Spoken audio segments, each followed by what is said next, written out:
22 तारखेला जागतिक पृथ्वी दिन आहे आणि या दिनानिमित्तानं यवतमाळ जिल्ह्यातले जे पृथ्वीवर आढळणारे जे जीवाश्म होते त्यांचा उल्लेख करणं, त्याच्याबद्दलची माहिती सांगणं खूप आवश्यक आहे. यवतमाळ जिल्हा हा म्हणजे बॅसॉल्टचा जिल्हा म्हणून मानला जातो, परंतु याच जिल्ह्यामध्ये अनेक 6 कोटी वर्षापासून जे अनेक जीवाश्म आपल्याला आढळतात हे महत्त्वाचं आहे. म्हणजे मी जवळजवळ 20 वर्षापूर्वीपासून इथे संशोधन केलं तर ते म्हणजे कळंब, पांढरकवडा, इथून झरी आणि वणी या संपूर्ण परिसरामध्ये माझं संशोधन झालेलं आहे. आणि या ठिकाणी जवळजवळ 6 करोड वर्षापूर्वीची डायनासोरचे जीवाश्म, यानंतर शंख शिंपल्यांचे जीवाश्म, वेगळ्या प्रकारचं जो बॅसॉल्ट आहे त्याचे सॅम्पल्स आपल्याला इथं आढळलेले आहे.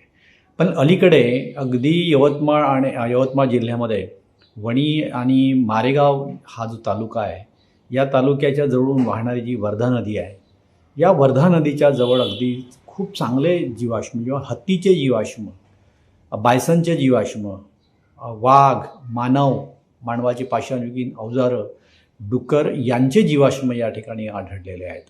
म्हणजे मागील वर्षापासून आत्तापर्यंत मी जवळजवळ आपल्या आपटी, दाडगाव आणि भुरकी नावाचे हे जे गावं आहेत, जे मारेगाव तालुका आणि वणी तालुक्याच्या जवळ, या ठिकाणी संशोधन केलं आणि इथे हत्तीचे, फार मोठ्या हत्तीचे, जवळजवळ 15 ते 20 फूट उंच हत्तीचे जीवाश्म या ठिकाणी मला आढळली.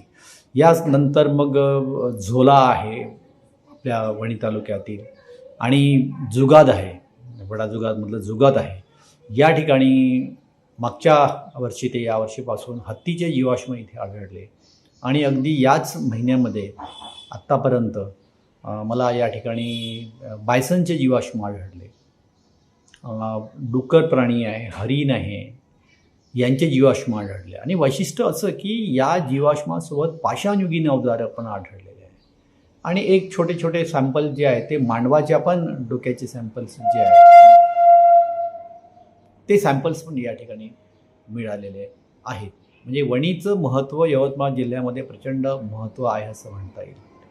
आणि म्हणून यवतमाळ जिल्ह्यातलं वणी जे आहे हे एक प्रसिद्ध आहे, भौगोलिकदृष्ट्या एक प्रसिद्ध आहे, आर्किओलॉजीच्या दृष्टीने एक प्रसिद्ध असं स्थळ आहे असं आपल्याला म्हणता येईल.